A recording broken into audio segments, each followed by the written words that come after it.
Hi, everybody. Thank you for joining us. Welcome to the I Am Fearless interview series with me, Genevieve, your mindset coach and stylist. Today, I have the pleasure of interviewing Rachel Hope, the coach for new coaches, and we are going to tell you all about starting your coaching business on the right foot and dealing with those fears that preventing you from moving forward. So welcome, Rachel, and thank you so much for joining me this morning. No problem. So Rachel, tell us about yourself and how you got into coaching and why coaching women. Yes. So, hey guys, I'm Rachel Hope and I'm a business coach for brand new female entrepreneurs. So I essentially help you to get complete clarity as to how to actually start your coaching business and then to how to start getting clients as well. That's obviously like a major thing that we all kind of like wonder how to do. And I started coaching, it was probably like last January. So January 2015, I used to work in human resources. So I did quite a lot of career coaching in my previous job. And I just enjoyed it so much that I thought, yes, I need to leave this place. I need to do this by myself. So I started planning in terms of how to leave and also started saving up. And I left my job in May of 2015. And I started out as a career coach. So different to what I'm doing now, I didn't get any love in terms of career coaching. So I had no clients, hardly anyone engaging with me. And I remember I started working with my coach one-to-one. And I just realized that, wow, of the women that were contacting me, they were contacting me to, asking me if I could help them start their business, as opposed to, how to promotion, how to increase their salary. And I actually enjoyed that kind of side of coaching a lot more. So that's what I changed to in about summer of last year. And then I really niched it down even further and started working with coaches, so helping newbie coaches to set up, your own coaching business. And yeah, I've been doing that since then. Really, really enjoy it. And I just love empowering women and helping you to realize that it is possible to create your dream life and to have a job or a life that actually fulfills you. So it's been amazing. I'm really happy. Fantastic. Okay, so I can hear myself. Do you hear an echo? I don't hear an echo, but I can see by your face that it's really annoying you. Okay, it's gone. Good. Okay, so what is your first, or let's say your 5 best tips for women who are contemplating coaching and starting their businesses? Okay. So what I would say, first of all, you've got to kind of like keep me on track. I don't know if I'm going to give 5 or not. If I don't reach 5, that's just right. let me know. That's all right. If I go over, I do love to talk. So the first thing I would say is try it out before you actually dive like headfirst into it. So try it out on a small scale. Like just because you want to start your own business does not mean you have to leave your job immediately, like sell all of your home possessions and, set up by yourself. Try it out on a small scale. So what I would say is, if you're working at the moment, or if you're at home, start coaching people that you actually know. So start coaching people that that you're familiar with, so there's not a high investment from your side, and just see whether you actually like it, because from the outside something can be very different as opposed to being in it. So try it out on a small scale, see how you like it, and if you do like it, then amazing, go ahead. And if you don't end up liking it, it's okay. At least you've tried it out and saw how it goes. And then I guess once you've tried it out and you've seen, yes, I do really like this. What I would say, and this is based on my own experience. So yes, I was doing career coaching, coaching in my job before I actually started coaching full time. I'm sorry if there's a delay, Pete, in terms of my audio and my visual. No, my webcam is not the greatest. Perfect, cool. So I would say is after you've tried it out small scale, is start working on your mindset immediately. And I'm only saying this because my mindset really held me back at the beginning. I kind of was held back by my lack of, I'm not experienced enough. I don't actually know that much about coaching. Am I actually a good coach? So do whatever you can to get rid of those limiting beliefs. And the way I did it was I just enrolled myself on a life coaching certification course, just to, because I'm a lot about education. And once I have like a paper, I feel more confident in myself. So I just took the course, did my life coaching qualification, and that gave me the kind of like confidence that I needed in order to believe that, yes, I can be a coach, I can do this. So do whatever's in your power to get rid of that, limiting beliefs, or that feelings of, oh, I'm going to be crap at this, or will anyone, will they think, can I give my clients value? And I guess tip number 3, I would say to keep it really simple. Keep it as simple as possible. When I first started my business, this has been my first business, so I didn't even know anything about the business world and how to work for yourself. So I just thought it would be a really complicated thing, and really it doesn't need to be. You are the owner of your business, you're in charge, and you can literally dictate how you work and how things will look in your business. So when I first started, I made things so complicated because I had this belief that, oh, business is so hard and it's only for like the top dogs in society kind of thing. And what I've done now is I literally have stripped everything back, and I'm still in that process.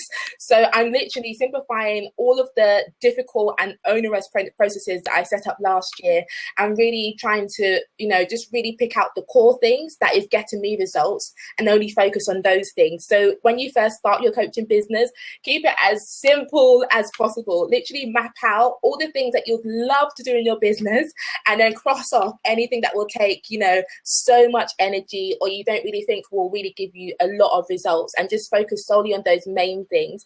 And then I guess my 4th point, because I'm keeping track of the points I'm mentioning here as well, once you've tracked that out, once you've like planned out, okay, these are possibly the things that will give me the most amount of outcomes, in the shortest amount of time, try it out. Like, don't just sit there and wait for God to show in physical form and say, yes, girl, now go forward and start your business. No, just try it out, step out in faith. If it doesn't work, you'll realize what you need to tweak, and, just keep on tweaking things. So don't think that, oh, because it hasn't worked immediately, it's never going to work. Keep tweaking things, keep trying it out. And then I guess this leads me very nicely onto my 5th point. So I guess I've been keeping pretty organized so far. Try it out, but also seek feedback or guidance from people who have done it before you. There is no kind of like shame of asking for help or saying, I've seen you online, I love what you're doing, I'm doing something similar, what's your views on this, can I get your help on this? Reach out for help, girl, because no one is an island. Entrepreneur or solopreneur, those words are kind of misleading. No one actually sets up a business literally by themselves. So reach out for help, and if possible, get yourself a mentor or a coach who will be there on a more long-term basis to guide you as you actually start this business. 5 tips, peeps. 5. Awesome. Yes, and I wrote them down, and I'm gonna go back into it. The first thing was like to try it out and not to leave your job straight away, and I can relate to that because I just threw myself all in without any safety net. By the time it was baby number 3, and I said I can't do 3 young children and 9 to 5 and a business, so I just took a leap of faith. But leap of faith. That being said, I totally agree with you. Don't leave your job straight away. Make sure you have that stream of income, so you don't have to ask yourself, how am I gonna pay my bills? How am I going to pay this? How am I going to do my shopping? You don't need that extra stress when you're starting. It's stressful enough on its own, to have those little important things, but those little other troubles to think about. So you don't want that, definitely. The second is mindset. Mindset. It's mindset is crucial. And I'm so glad you touched on that. It's so crucial, and to keep it simple. It's so true. We so want to make it complicated because we want it to be perfect, but it will never be. It's an ongoing process. Hey, Rachel, Yvonne. Thanks for joining. I think mindset is so, And I think I didn't want to believe it at first because I'm a Christian by heart, and I kind of like follow. I don't really like the Christian lifestyle. I don't really like that phrase, but I'm a big believer in God and kind of like the principles of the Bible. So when I kind of started hearing about all these mindset stuff and, you know, looking within and all this kind of like spiritual stuff, I was like, girl, are you serious? And I realized how important mindset actually is, and all of these kind of like principles that you hear about a lot online, they actually come from the scriptures. So now I've just gone back to basics and realized, wow, like these are principles everyone should follow, regardless of whether you believe in God or not. And it doesn't matter if you realize what the source is, but mindset is so important. I guess we'll talk about vision a bit later, but definitely getting clear about, you know, how to think and how to adopt a success mindset is super, super important. That's true. And it's true. I'm a big believer as well. And when I opened up to The Secret and all of that, it just hit me that everything is coming like from there, you know, but they just have to arrange it in a way that is going to appeal to I think to a larger audience, you know, and that there's no barrier to whatever they are teaching, but it's crucial, definitely. And the third thing is focus on the things that you like to do, right? And that gives you pleasure in your business, because it will soon become a nightmare when you just spend time doing the heavy stuff and the things that you don't like. So it's very important to focus on the things that you like doing and the activities that are going to generate income for you. That is very important. Yeah. And what I would say, Genevieve, is you probably wouldn't know what you actually like doing or how you like to run your business right at that beginning stage, because it probably will be all new to you, and that kind of clarity will come over time. But what I would say is, you know, most of you've either left your job or you're praying to be able to leave your job in the next few months, and you already know what aspects of your job you absolutely hate. So don't replicate those aspects in your business, because that's what I did. I literally hated having 101 things to do during the day in my corporate job. And then when I first started my business, I made my diary. There was no free time in my diary because I had so many things to do. And I ended up feeling really overwhelmed and burnt out. And I realized, wow, I've just made a complete replica of the job that I left. So over time, you'll realize what you need to cut out. But if you know from the get-go, I hate maybe working after 5. Like I hate staying in the office after 5. In your business, don't work after 5 because you're going to hate it too. So yeah, definitely get clarity as to what those things are. A very important point you touched on is that making that shift from the employee mindset to the new entrepreneurial mindset that you need to adopt, because the two are going to clash, and they don't go together for sure. Awesome. And the last point was, I think was the last point or the one before. It's an ongoing process. Like, put things in practice. Don't just intellectualize, you know, what you learn. It's very important to put them in practice, and last, ask for help. That definitely very important. Very important. Awesome. Okay, so you touched on my second question when you talked about certification, and it was certification or not. Oh Lord. For me, yeah, because I'm working on my self-confidence. I think it's a lifelong journey for me. I'm not going to be one of those coaches and I've got it all together, because I'm not, you know. And you know, insecurity is something that I've grown up with trying to master, and I just felt like I needed to prove to myself and to other people that I can do this. And the way I thought I could prove it was by having my kind of like certificate paper that, yes, Rachel is a certified life coach. So that's why I got my certification. I don't believe that everyone needs to have a certification. Some of you just know deep within that you have your ish together, girl. You are all that. Your coaching game is on fleek, and therefore you do not need a certification, and that's okay. What I would say, if you're considering getting a certification, realize, as far as I know, most of these life coaching qualifications or certifications, they teach you how to coach people. They teach you different techniques you can use, NLP, you know, all sorts. What they don't seem to teach you is how to run a coaching business. That's true. That is true. So true. Exactly. You can be the most fantastic coach out there and not have a clue about how to run your business, and therefore you're going to get nowhere. So please don't think that your coaching qualification will give you all the answers. Don't wait until you've finished your coaching qualification to start your business, and make sure that you get the business, kind of not a business qualification, but all the business information you can, so that you feel comfortable about how to actually run a coaching business, how to run an online business. Most of us are online. Your coaching qualification won't give you all the answers. But if you feel like, you know, I'm just not experienced enough, or this would just give me the confidence that I need, then do it, because you will actually learn a lot about how to coach people, and how people work, you know, their behaviors, their thought patterns and stuff like that. So that is fantastic, and it's a great point, because I struggle with that. Like, I did my coaching certification and I was like, okay, what do I do with all of this now? I understand. Okay, I understand how to get someone to break through their limiting beliefs and all of that.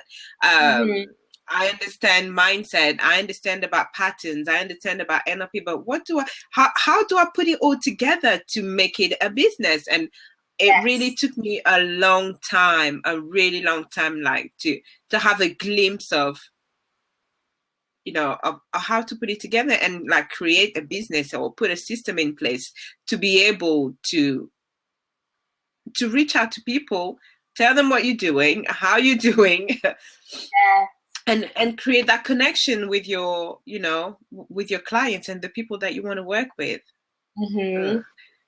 And having a tribe and being around other women that are doing what you're doing and other like-minded people really help a lot.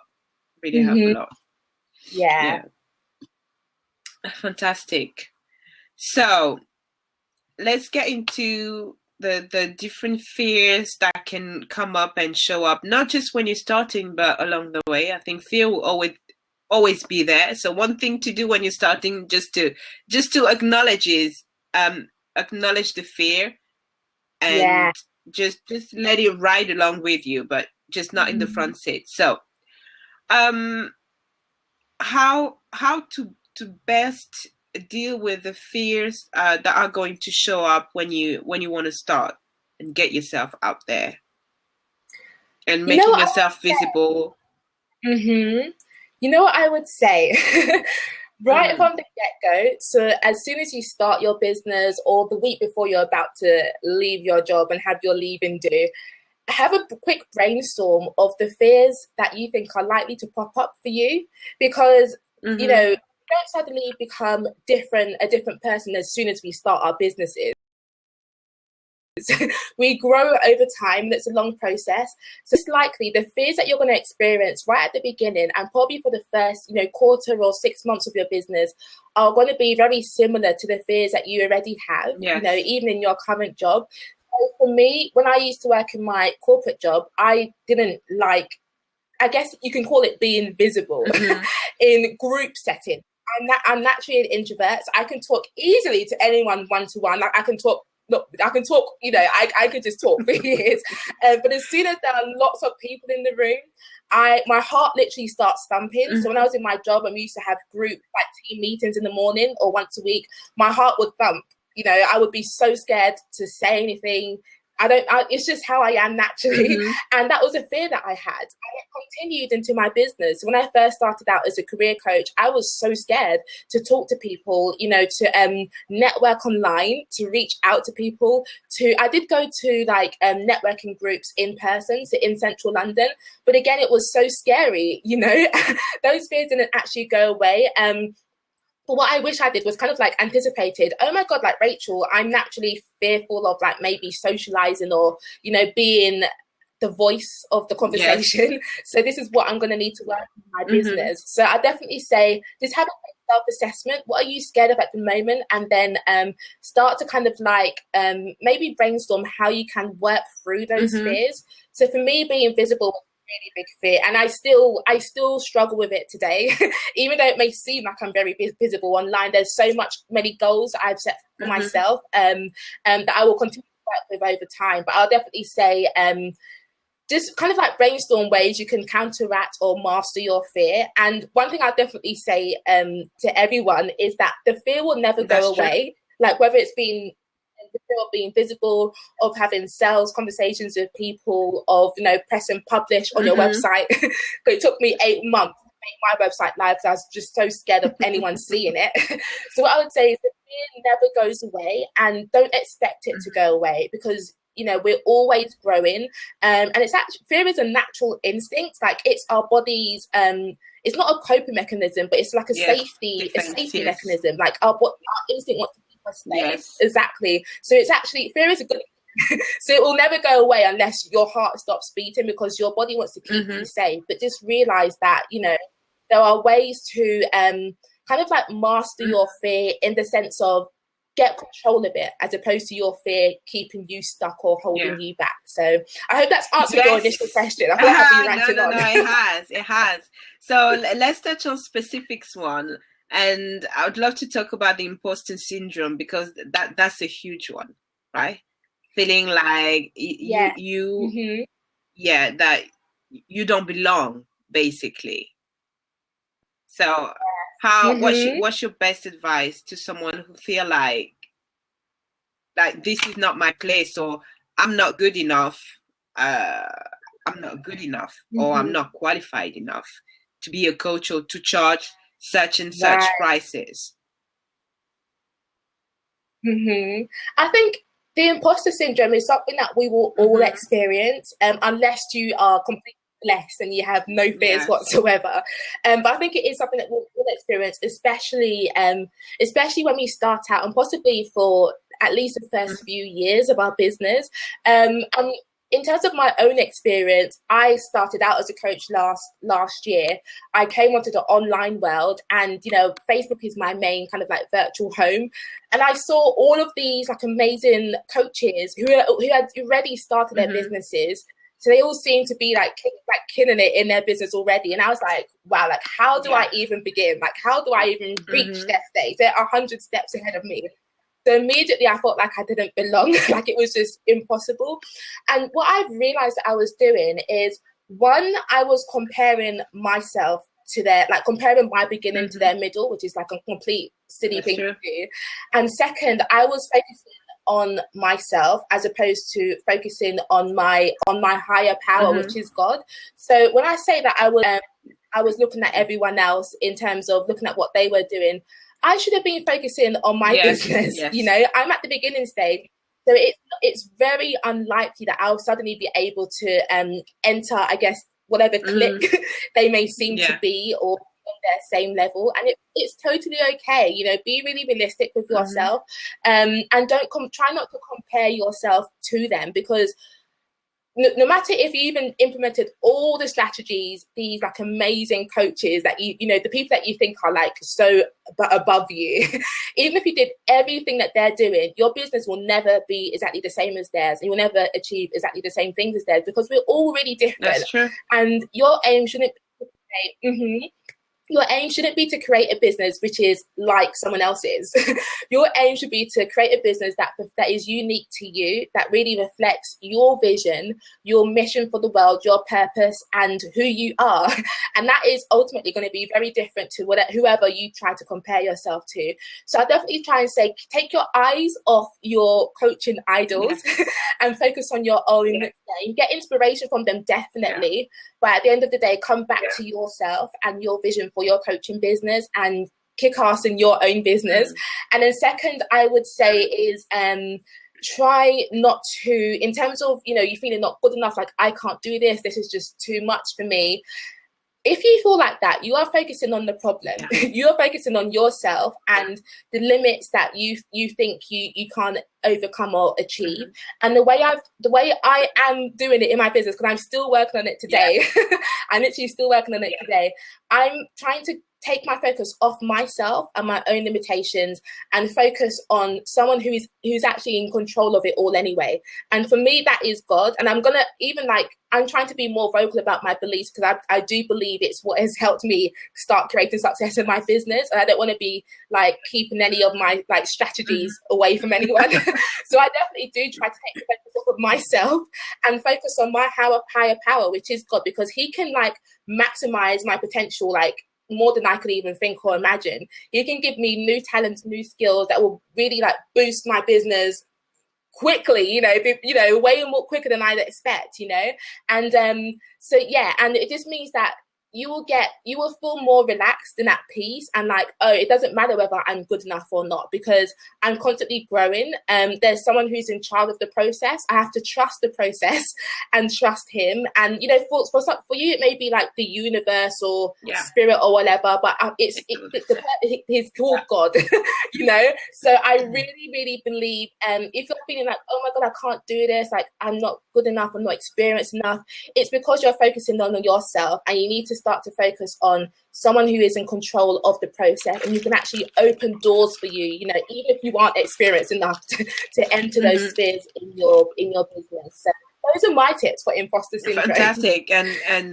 And definitely, yes, focusing on God and the higher power, and focusing on the people who need your help as well, because that's why you're here, right? Yeah, focusing on them and that is and remembering that you're doing that to help people. So when you take the focus on yourself and put it on those people who need you, who need to see you, who need to experience working with you and how you can transform them, I think that is going to help you a lot dealing with that as well.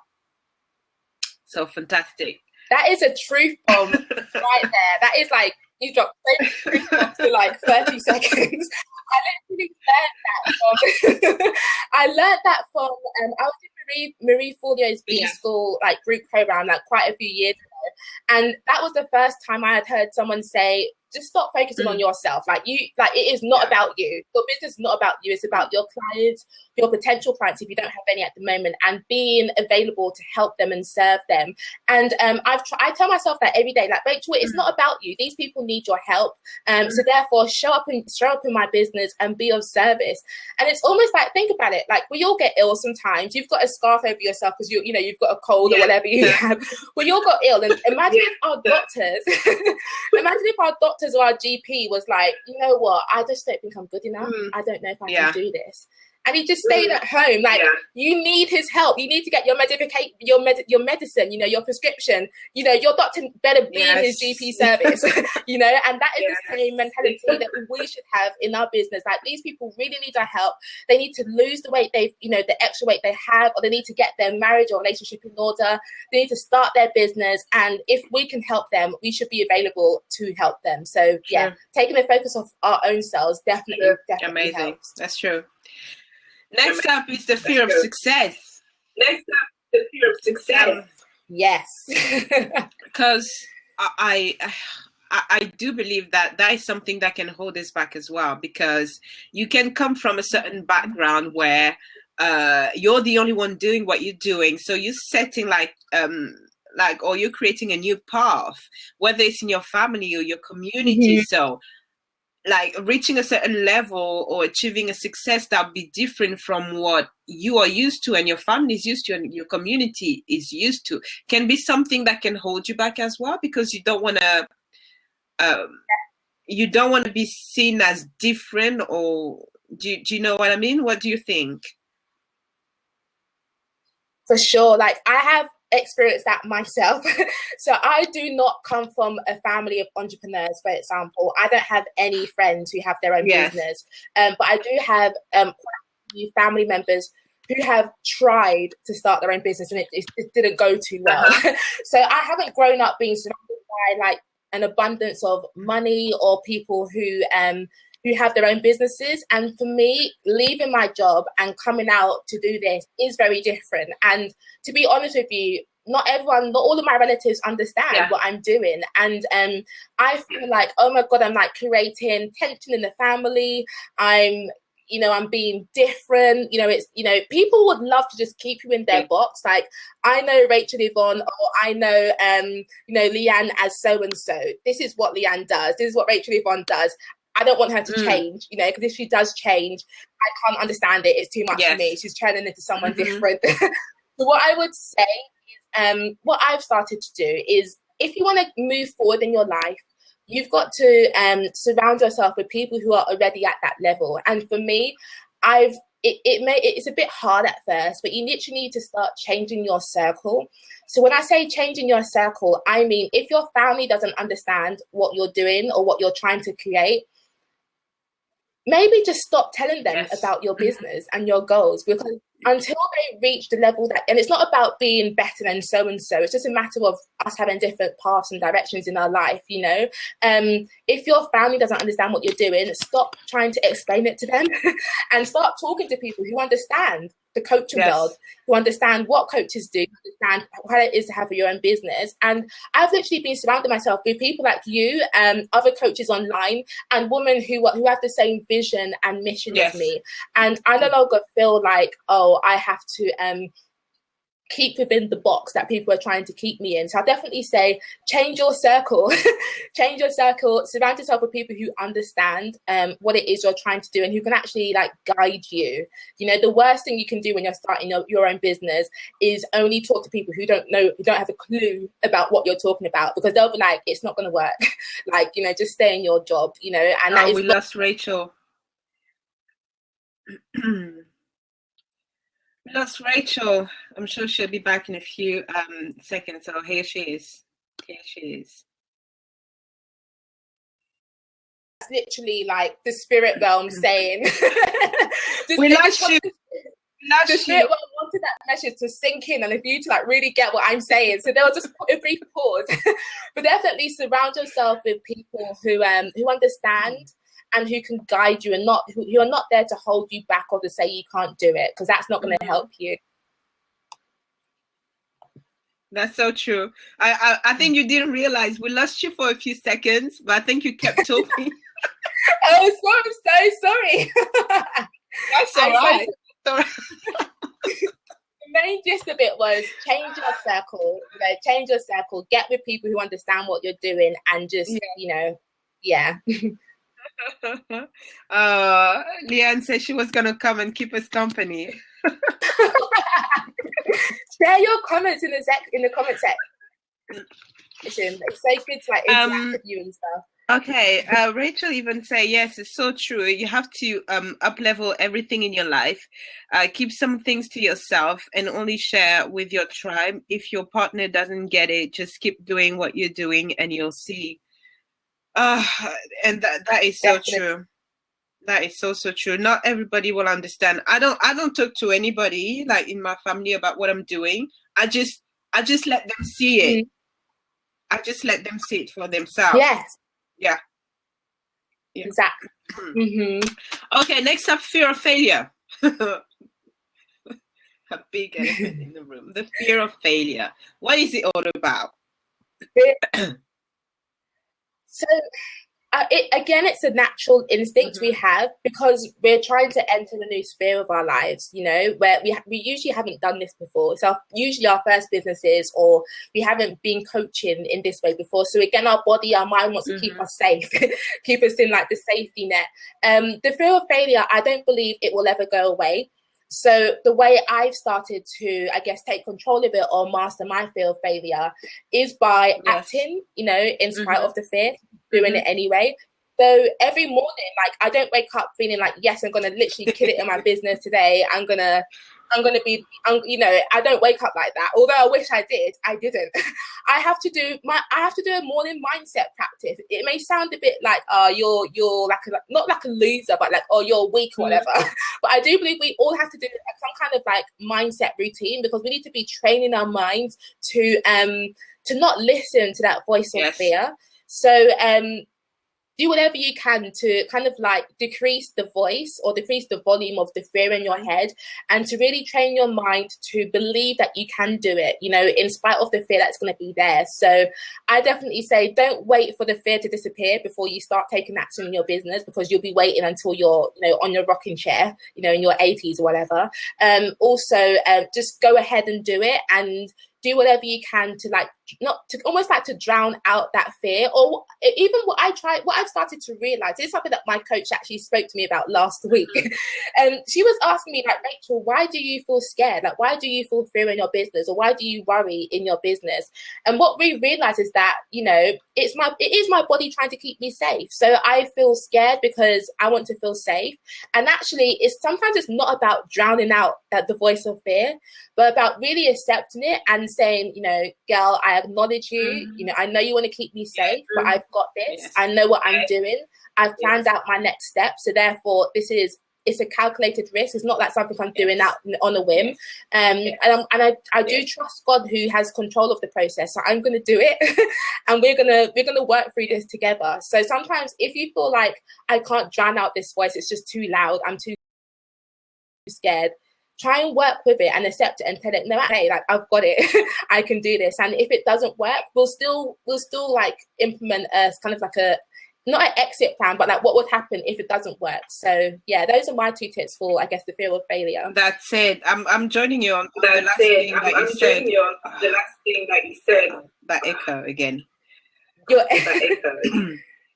But you don't hear it?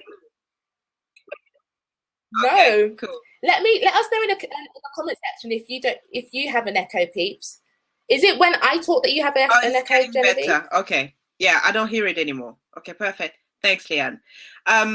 Yeah, so on the last thing that you said, one, questioning that voice, not just trying to ignore it or reject it, but questioning it, like, why are you scared? And that's true, and talking to that other that is scared and reassuring her that it's going to be all right, that you've got this together. And the second thing, and 2 questions that I love asking is, what if and so what? Right? Yes. What if and so what? Yeah. And then see what's coming up, and then just go and just do it. So a fantastic tip on that. Yeah. And my last one is about the shiny object syndrome. Yes. You know what? I have been like a victim of the shiny, or I don't know if victim is the right word, but I've definitely been sucked in by the shiny object syndrome. Who hasn't been? I see people. Who hasn't been? I think we've all been. Yeah. When you see people doing something online, you immediately want to do it yourself. It's almost like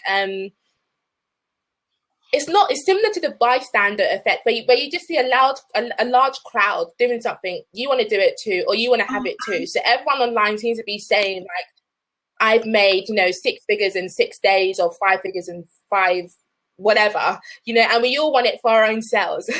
And sometimes we don't even realize why we have these goals, for example, or is it our actual goals, or are we just doing it just to follow the crowd?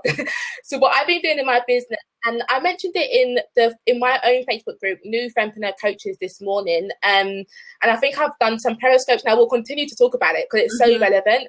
But what I've started to do in my business is I have started to reduce a lot of the voices that I listen to.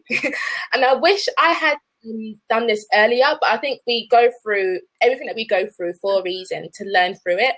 But now that I'm learning, I've realized that I need to just cut out a lot of the voices that I'm listening to, because actually the more voices we listen to in our business, the more noise there is, and therefore the more confused we get, and the more likely we are to fall victim of the shiny object syndrome.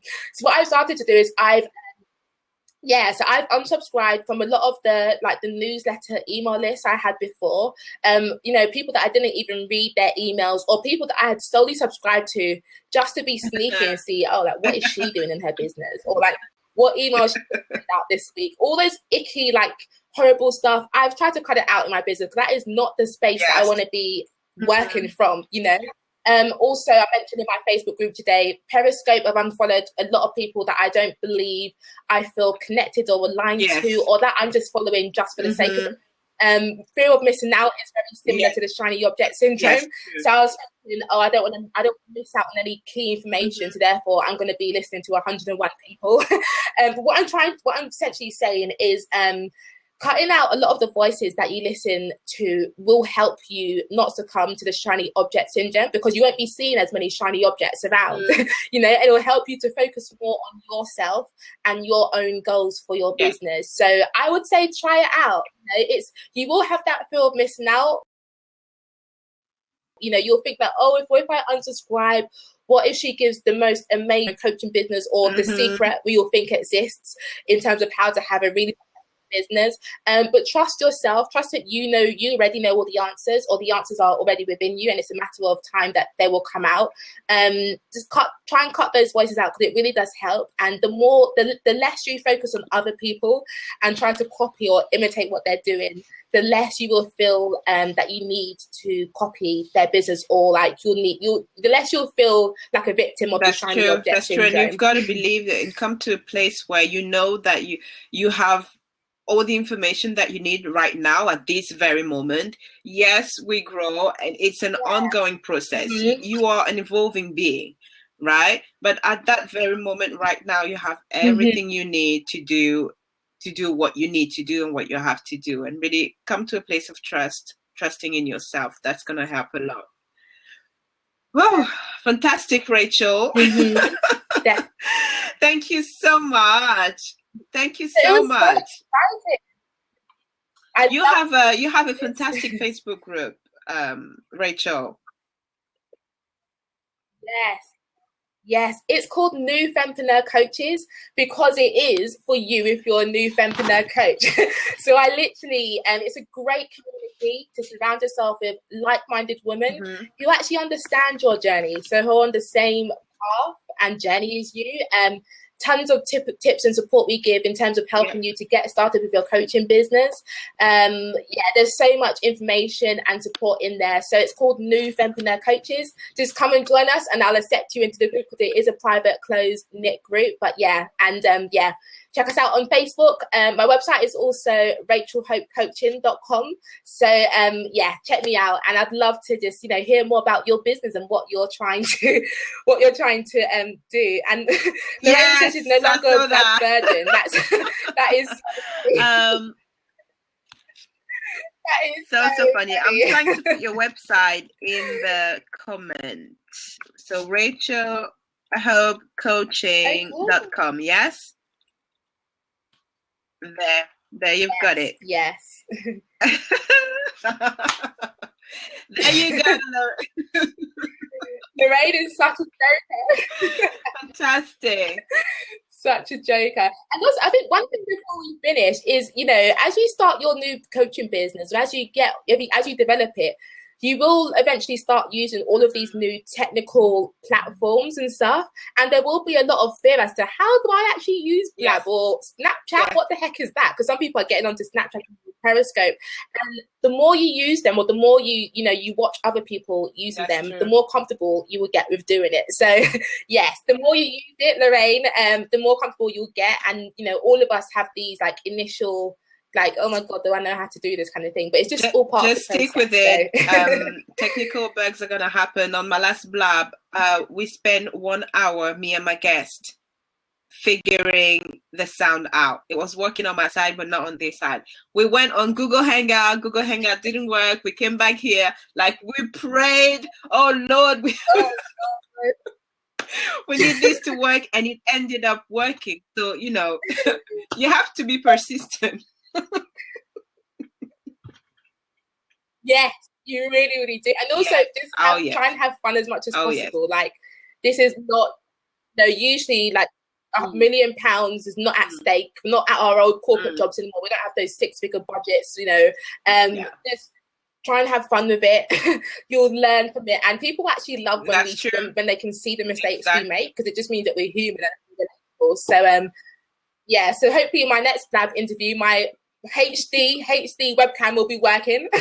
But yeah, we all make mistakes. It's just part of the Fantastic. process. Oh, it was so lovely to have you here, Lorraine, and we're looking forward to meeting you next month. Yeah. Okay, guys, thank you so much for tuning in. Get in touch with Rachel in the Facebook group New Farmpreneur Coach and on www.rachelhopecoaching.com and get your coaching business starting on the right foot. All right. That's it for today. Have a wonderful, wonderful day. Thank you so much, Rachel. And I'll see you around. No problem at all. Bye-bye. Bye.